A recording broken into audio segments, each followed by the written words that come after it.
В эфире новости, в студии Кристина Якупова. Здравствуйте.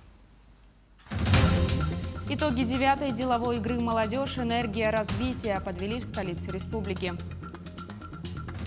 На Байкале заработал крупнейший в северном полушарии нейтринный телескоп. Республиканский открытый турнир по борьбе «Хапсагай» проходит в Якутске. Подведены итоги первого дня.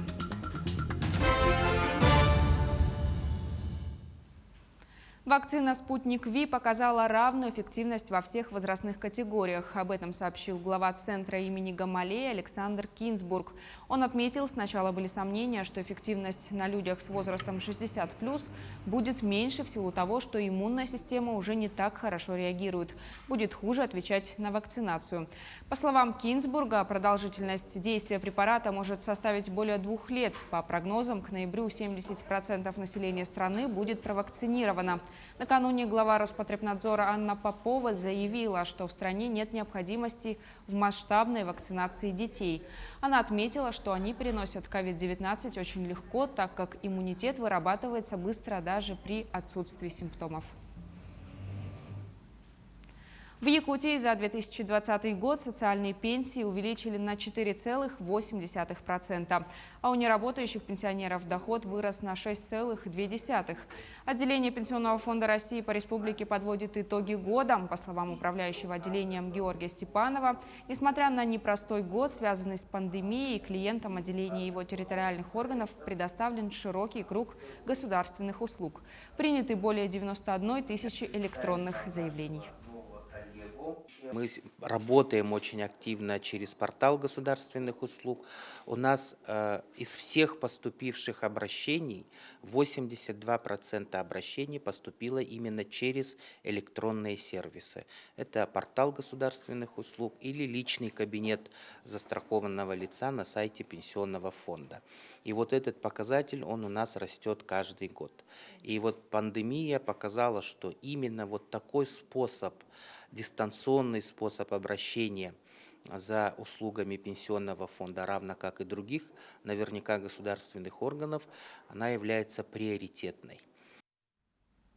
Налоговая служба региона переводит свои услуги в цифровой формат. Теперь большинство из них можно будет получить с помощью личного кабинета через мобильное приложение или на официальном сайте ведомства. При этом часть услуг доступна лишь в полной версии сайта. Какие услуги можно получить через тот или иной сервис, расскажет Дмитрий Тымыров. За последние годы якутяне все чаще стали пользоваться удаленными сервисами налоговой службы. В 2020 году этому еще и поспособствовала пандемия. И по данным 2018 и 2019 годов, самой востребованной услугой стала услуга налогового вычета. Если взять статистику, то в 2019 году было предоставлено более 96 тысяч деклараций. Предоставили более 36 тысяч людей. Соответственно, у нас, если сравнить с 2018 годом, количество возрастает. То есть в 2018 году было предоставлено более 76 тысяч деклараций. На это повлияло переход налоговой службы к электронным сервисам, что в свою очередь упростило работу по обращению с налогоплательщиками. Налоговая служба запустила мобильное приложение, которое называется «Налоги ФЛ». Это практически мини-версия личного кабинета налогоплательщика. С мобильной версии можно получить практически все услуги, вплоть до получения справок, 2 НДФЛ, например, или запроса состояния расчетов. Также увидеть можно все свои объекты и направить обращение в налоговую службу по всем интересующим вопросам. При этом, как оказалось, в мобильной версии недоступны некоторые услуги, и их можно получить только в полной версии сайта. Однако мы сейчас рекомендуем направить декларацию формы 3 НДФЛ через полную версию личного кабинета, это через сайт налог.ру, потому что к декларации надо приложить достаточно большой объем документов, которые можно направить только в электронной версии личного кабинета на сайте. А в мобильной версии там у нас ограниченный объем. Сейчас специалисты налоговой службы напоминают, что до 30 апреля проходит декларационная кампания. То есть те лица, которые получили доход от продажи движимого и недвижимого имущества, выигрыша от операторов лотерей, получения дохода от источников, находящихся за пределами страны и другие, должны отчитаться перед службой, чтобы избежать штрафов. Отныне эти данные тоже можно сдавать в электронном формате, что в свою очередь дает сэкономить время и деньги каждого налогоплательщика. Дмитрий Тымыров, Илья Сыромятников, Якутск. Первый в этом году онлайн-форум про ДФО «Республика Саха-Якутия» намечен на 16 марта. В открытом диалоге власти, бизнеса и общественности примут участие федеральные и региональные эксперты, главы регионов Дальнего Востока, предприниматели, инвесторы и население. Планируют обсудить актуальные вопросы развития бизнеса, креативной экономики, IT-индустрии, торов и роста цен на жилье в макрорегионе. Все сессии онлайн-форума будут проходить в открытом формате. Участники смогут задать вопросы спикерам и высказать свое мнение. Последний день Масленицы, или же прощенное воскресенье, празднуют жители Якутска. В этот день принято сжигать чучело, попросить прощения у родных, друзей и знакомых и вдоволь наесться блинами. Ведь впереди верующих ожидает Великий пост, который завершится только через 40 дней. Однако в этом году по понятным причинам массовые гуляния были отменены. Как с этим справились горожане, расскажет Саргалана Неустроева. Она на прямой связи со студией. Кристина, здравствуй! Поздравляю всех горожан, всех жителей республики с Масленицей.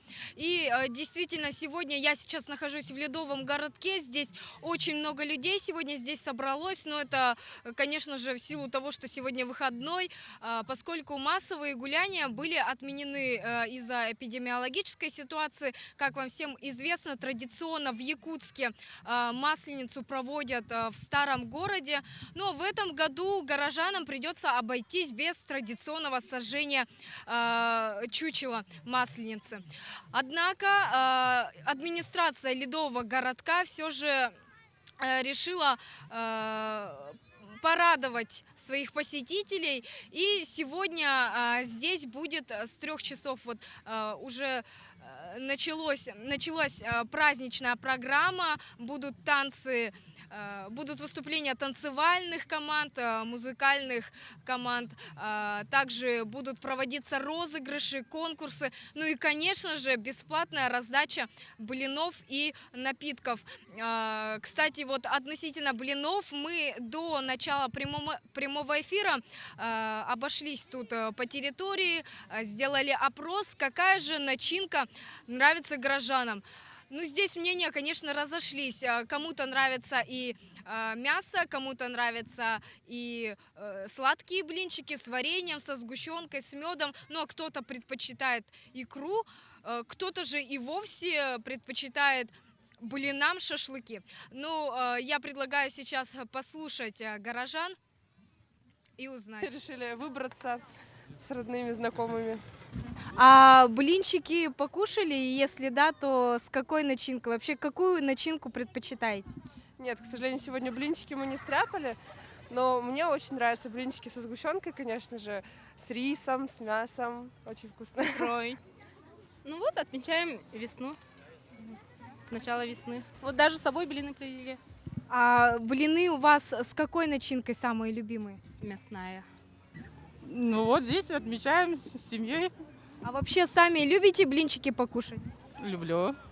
А будете сегодня наедаться до отвала перед Великим постом? Нет, не буду. Я лучше шашлыки поем. Ну и, конечно же, это уже упоминалось ранее, но я все-таки еще раз повторю. Сегодня обязательно нужно набить живот блинами, потому что с завтрашнего дня уже начинается Великий пост. Продлится он 40 дней и закончится праздником Светлой Пасхи. Но, к слову сказать, что на самом-то деле многие из запрошенных предпочитают просто наесться блинами без какой-либо оглядки на последующее голодание. Ну а я хочу еще раз поздравить всех горожан и жителей республики с этим веселым праздником. У меня к этому часу все. Кристина. Саргалана, спасибо. Я напомню, на прямой связи со студией была моя коллега Саргалана Неустроева. Мы продолжаем. Деловая игра «Мэр» в 9-й раз состоялась в Якутске. В течение 2 дней 40 участников соревновались на площадке пространства коллективной работы «Точка кипения Якутск». В игре боролись 4 команды со смешанным составом из числа студентов, представителей молодежных общественных организаций, молодых специалистов, работающих в разных сферах. Отмечу, что благодаря игре «Мэр» в столице республики реализовано множество идей, инициированных молодежью. Один из наглядных примеров – проект мониторов на автобусных остановках, оснащенных программой отслеживания прибытия автобусов и кнопками быстрого реагирования. На Байкале ввели в эксплуатацию нейтринный телескоп Байкал-GVD. Главными задачами установки являются обнаружение источников нейтрино сверхвысоких энергий, исследование эволюции галактик и Вселенной. Телескоп установлен на расстоянии 3,5 километра от берега на глубине от 750 до 1300 метров в южной котловине Байкала. Я просто цифру приведу. Длина пробега фотона, то, что мы там действительно регистрируем, здесь 20 метров, а в Айскибе 4. И это существенно, потому что там нужно ставить эти датчики поближе, либо вы потеряете информацию. Байкальская вода очень прозрачная. Ну, на самом деле, чуть-чуть она проигрывает Адриатике именно вот по этому параметру. Это не означает, что она грязная, просто состав воды немножко другой. Там чуть-чуть побольше, но не существенно. То есть в этом смысле, что Байкал, что Адриатика, это одно и то же, а с точки зрения развертывания здесь гораздо лучше. Наука является одним из драйверов развития территорий. И мы сегодня знаем с вами, что проблема всех регионов или многих состоит в том, что молодежь выбирает в качестве места жительства крупные агломерации, столичные, университеты, города. Что необходимо сделать для того, чтобы молодежь оставалась в регионах? Необходимо развивать университеты, вот такие реализовывать крупные проекты, как мы здесь видим на Иркутской земле. И тогда и выпускники школ, и выпускники университетов, и студенты, которые участвуют, не чувствуют этих расстояний. В Якутске завершается чемпионат республики по волейболу среди женских команд первой лиги. Всего участие в соревнованиях приняли 6 сборных из разных районов республики. Это Мирнинский, Усть-Алданский, Алекминский, Амгинский, Чурапчинский, а также команда из города Якутска. В финале за золото поборются 3 команды города Якутска, Амгинского и Мирнинского районов. Худшие же результаты уже показала сборная Алекминского района. Помимо прочего, уже на следующей неделе стартуют чемпионаты второй лиги среди мужских и женских команд. При организации чемпионата и при подготовке команд были, конечно, трудности, но несмотря на это наши волейболисты собрались, команды, тренеры собрали команду и выступили и показали содержательную, достаточно хорошую игру. Турнир Госкомобеспечения по борьбе Хапсагай собрал 140 пожарных и спасателей Якутии. Среди них 41 мастер спорта республики. По итогам первого дня состязаний определились абсолютные чемпионы в 6 весовых категориях. Оставайтесь с нами, не переключайтесь, берегите себя.